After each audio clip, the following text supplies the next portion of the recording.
Many Western Muslims have to cope with assumptions about race as much as religion, but increasing numbers of converts don't have that problem. Fidelma O'Leary was born in Cork into a devout Catholic family that followed that well-worn emigrant trail to America almost 20 years ago. I grew up in a household that prayed the Angelus when the church bells rang, prayed the rosary as a family together almost every evening. For Mom and Dad, being Catholic wasn't just about going to Mass on Sundays. Being Catholic was something that happened every day. That's why I think for me, being Muslim and praying 5 times a day, it's easy.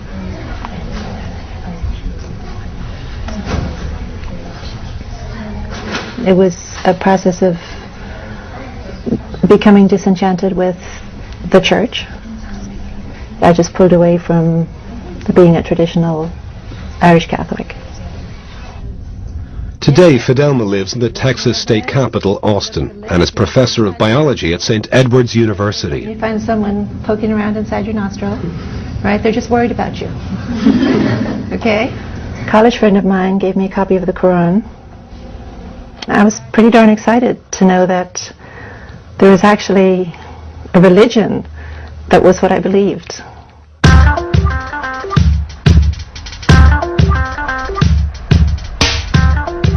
I've been Muslim for about 25 years. And I can remember a time when I was the only convert I knew. Now, my circle of friends is half converts.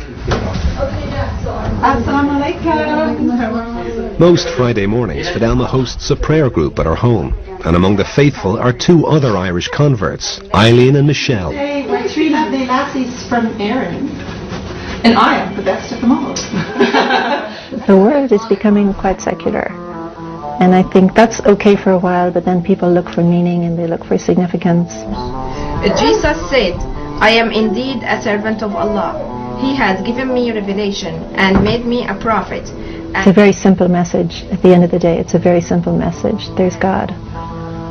Worship God.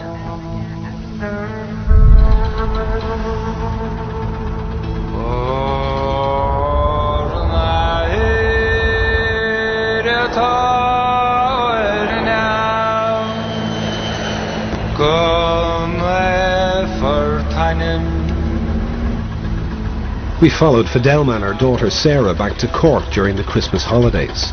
The journey would deliver an intimate encounter between a modern Muslim and Catholic tradition.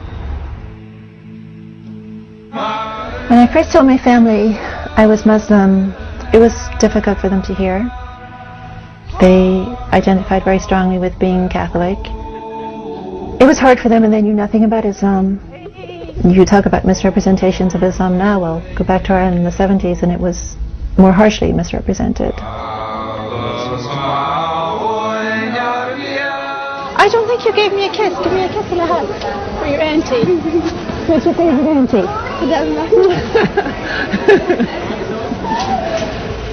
How's everything? Great. Yeah. Great. Great.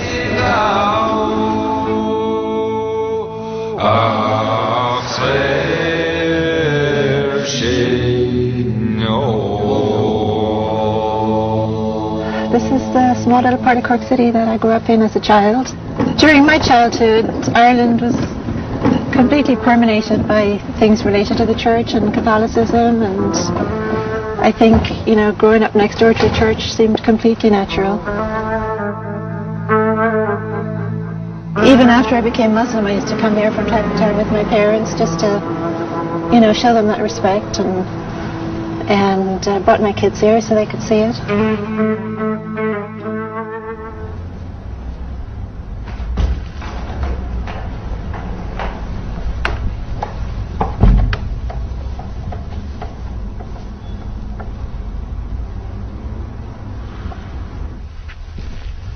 I'm kind of shocked at myself to remember that I used to go and kneel in front of these statues and pray to them. And the thought of kneeling at a statue of some virtuous person who passed away and praying to that person is ludicrous to me.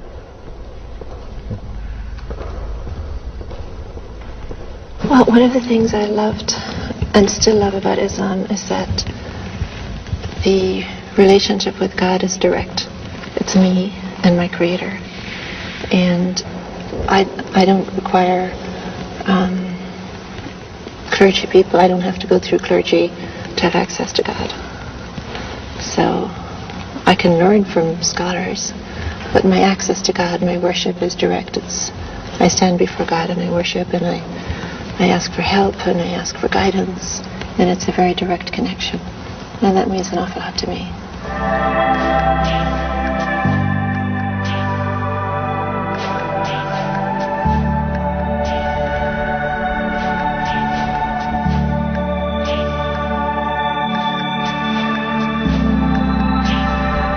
What we have in the Quran is we have hints at the magnificence of God. Ar-Rahman Ar-Rahim, the most merciful, the most forgiving, all-powerful, unimaginable creator, unlike anything created. So I think it's a human tendency to always try to imagine that God is like something created that we can see or hear or taste or touch. But the creator is nothing like what was created.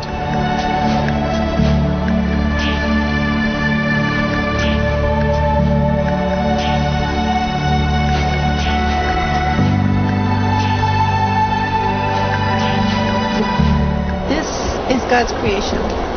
Yeah. And this makes me want to submit myself to God.